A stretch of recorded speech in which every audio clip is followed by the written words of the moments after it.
Knowledge point YouTube চ্যানেলে তোমাদের স্বাগত। আজকের এই ভিডিওতে আমরা ওয়েস্ট বেঙ্গল বোর্ডের ক্লাস 8-এর ইংলিশ টেক্সট বুকের যে রিভিশন লেসন রয়েছে সেই রিভিশন লেসনের অ্যাক্টিভিটি 9A, অ্যাক্টিভিটি 9B ও অ্যাক্টিভিটি 9C ও অ্যাক্টিভিটি 10-এ বিভূতিভূষণ বন্দ্যোপাধ্যায়ের যে বায়োগ্রাফি রয়েছে সেই বায়োগ্রাফি নিয়ে আলোচনা করব।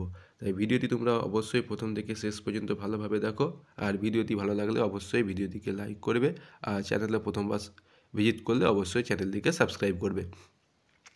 দেখো প্রথমে দেখো অ্যাক্টিভিটি 9A বলেছে match the word in column A with their synonyms in column B.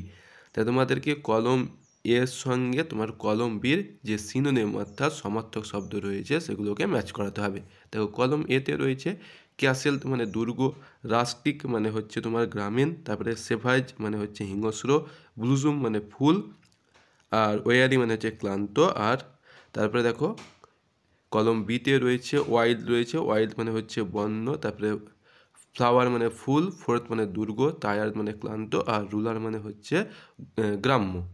তাহলে দেখো প্রথমে ক্যাসেল থেকে হয়ে যাবে তোমার ফোর্থ, তারপরে 2 নম্বরে রয়েছে রাস্টিক হয়ে যাবে তোমার রুলার, 3 নম্বরে হচ্ছে সেভেজ হয়ে যাবে ওয়াইল্ড, ব্লুজুম হয়ে যাবে ফ্লাওয়ার, ওয়ারি হয়ে যাবে টায়ার্ড। এরপরে দেখো অ্যাক্টিভিটি 9B কি বলেছে, make sentence with the words given in column A of activity 9A। তাহলে বলেছে যে তোমাকে শব্দ তৈরি করতে হবে। বলছে অ্যাক্টিভিটি 9-এর কলম এতে যে শব্দগুলো রয়েছে সেগুলো দিয়ে তোমাকে বাক্য রচনা তৈরি করতে হবে। তাহলে দেখো প্রথমে রয়েছে ক্যাসেল মানে বললাম দুর্গ, তাহলে বাক্য রচনা হবে there are many old castle in Rajasthan. বলছে রাজস্থানে অনেক পুরনো দুর্গ রয়েছে। এরপরে দেখো 2 নাম্বার রয়েছে রাস্টিক, তাহলে রাস্টিক থেকে হয়ে যাবে দেখো the rustic are very simple and innocent. গ্রামীণ লোকেরা হচ্ছে খুবই সাদাসিধে এবং ইনোসেন্ট মানে নিষ্পাপ। এরপরে দেখো সেভেজ মানে হচ্ছে হিংস্র, তাহলে many savage tribal still live in Africa. অনেক হিংস্র তোমার উপজাতি আফ্রিকাতে বসবাস করে। এরপরে দেখো 4 নম্বরে রয়েছে ব্লুজুম মানে হচ্ছে ফুল, তাহলে দি ট্রিজ আর কভার্ড উইথ ব্লুজুম। গাছগুলো তোমার ফুলে পরিপূর্ণ। এবারে 5 নম্বর রয়েছে দেখো ওয়ারি মানে ক্লান্ত, I was worry after the long journey. আমি এই লম্বা যাত্রার ফলে ক্লান্ত হয়ে গেছি। এবারে দেখো অ্যাক্টিভিটি 9C বলেছে অ্যাড প্রিফিক্স অর সাফিক্স। তোমাকে অ্যাড সাফিক্স বা প্রিফিক্স যোগ করতে হবে টু দি ফলোয়িং ওয়ার্ড, যে নিচের শব্দগুলো রয়েছে টু ফর্ম অপোজিট, তাদের বিপরীত বোঝানোর জন্য। তাহলে দেখো প্রথমে রয়েছে সিকিউর মানে হচ্ছে নিরাপদ, তাহলে সিকিউর থেকে হয়ে যাবে ইনসিকিউর মানে নিরাপত্তাহীন। এরপরে দেখো পেশেন্ট মানে হচ্ছে ধৈর্যশীল, পেশেন্ট থেকে হয়ে যাবে ইমপেশেন্ট মানে অধৈর্য। 3 নম্বরে রয়েছে হোপ মানে হচ্ছে আশা, তাহলে হোপ থেকে হয়ে গেল হোপলেস মানে আশাহীন। 4 নম্বরে রয়েছে অ্যাপিয়ার মানে উপস্থিত হওয়া, আর অ্যাপিয়ার থেকে হয়ে গেল ডিসঅ্যাপিয়ার মানে অদৃশ্য। এরপরে দেখো বাউন্ড মানে হচ্ছে আবদ্ধ, তাহলে বাউন্ড থেকে হয়ে যাবে বাউন্ডলেস মানে হচ্ছে সীমাহীন। এরপরে দেখো অ্যাক্টিভিটি 10 বলেছে write a paragraph in about 70 ওয়ার্ডস। তোমাদেরকে প্রায় 70টা ওয়ার্ডের মধ্যে একটা প্যারাগ্রাফ লিখতে হবে on the famous Bengali writer Bibhutibhushan Bandyopadhyay. একজন বাঙালির বিখ্যাত লেখক বিভূতিভূষণ বন্দ্যোপাধ্যায় নিয়ে। ইউজ দি ফলোয়িং হিন্টস, বলছে এই নিচের যে হিন্টসগুলো রয়েছে সেগুলো ব্যবহার করতে পারো। দেখো কী কী হিন্টস রয়েছে। 12 সেপ্টেম্বর 1894, বলছে জন্মগ্রহণ করেছিল 12 সেপ্টেম্বর 1894 সালে। এরপরে দেখো ফাদার মহানন্দা বন্দ্যোপাধ্যায়, তার বাবা ছিল মহানন্দা বন্দ্যোপাধ্যায়, অ্যান্ড মাদার মীরালিনী দেবী, তার মা হচ্ছে মীরালিনী দেবী। এরপরে দেখো early education at Bangaon high school, তাহলে প্রথমে শিক্ষা নিয়েছিল প্রাথমিক শিক্ষা বাঙ্গন হাই স্কুলে।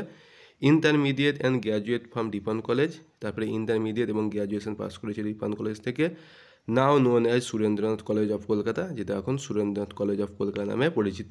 এরপরে দেখো work as headmaster at Jangipara high school, সে জাঙ্গিপাড়া হাই স্কুলে প্রধান শিক্ষক হিসেবে কাজ করেছে। And later at Harinavi Anglo Sanskrit institute, তারপরে সে হিরানভি অ্যাংলো সংস্কৃত কলেজে যোগ দিয়েছিল। ফেমাস নোবেল আর পথের পাঁচালী, তার বিখ্যাত উপন্যাসগুলো হচ্ছে পথের পাঁচালী, অপরাজিত, আর অরণ্যক, দেবযান, ইচ্ছামতি, চাঁদের পাহাড় এটসেট্রা। তাহলে এইগুলো হচ্ছে তার বিখ্যাত উপন্যাস। ডাইড অন 1 নভেম্বর 1950, এবং মারা গিয়েছিল 1950 সালে 1 নভেম্বর। তাহলে দেখো প্রথমে অটোবায়োগ্রাফি প্রথমে লিখেছি দেখো The famous Bengali writer Bibhutibhushan Bandyopadhyay was born on 12 September 1894। তাহলে বিখ্যাত বাঙালি লেখক বিভূতিভূষণ বন্দ্যোপাধ্যায় 12 সেপ্টেম্বর 1894 সালে জন্মগ্রহণ করেছিল। এরপরে দেখো পরের sentence, his father was Mahananda Bandyopadhyay and his mother was Mrinalini Devi. তার বাবা ছিল মহানন্দা বন্দ্যোপাধ্যায় এবং তার মা ছিল মৃণালিনী দেবী। তারপরে দেখো পরের সেন্টেন্সে কি লিখেছি, he got his early education at Bangaon high school. সে তার প্রাথমিক শিক্ষা পেয়েছিল বাঙ্গন হাই স্কুল থেকে।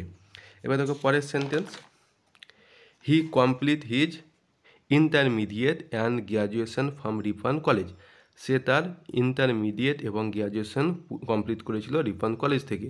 Which is known as Surendranath college of Kolkata, যেটা এখন সুরেন্দ্রনাথ কলেজ অফ কলকাতা নামে পরিচিত।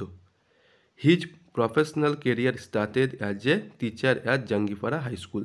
সে তার কর্মজীবন শুরু করেছিল জাঙ্গিপাড়া হাই স্কুলের শিক্ষক হিসাবে। Later he taught at Harinavi Anglo Sanskrit institute. তারপরে সে শিক্ষাদান করেছিল হিরানবি অ্যাংলো সংস্কৃত ইনস্টিটিউটে। He wrote a number of excellent novels. সে অনেকগুলো বিখ্যাত উপন্যাস লিখেছিল। His most famous novel are, তার বিখ্যাত নোবেলগুলো ছিল কী কী ছিল দেখো, পথের পাঁচালী, তারপরে দেখো অপরাজিত, তারপরে অরণ্যক, ইচ্ছামতি, চাঁদের পাহাড় এটসেট্রা। তাহলে এইগুলো তার হচ্ছে বিখ্যাত উপন্যাস। এরপরে দেখো this great glory of Bengal died on 1 November 1950।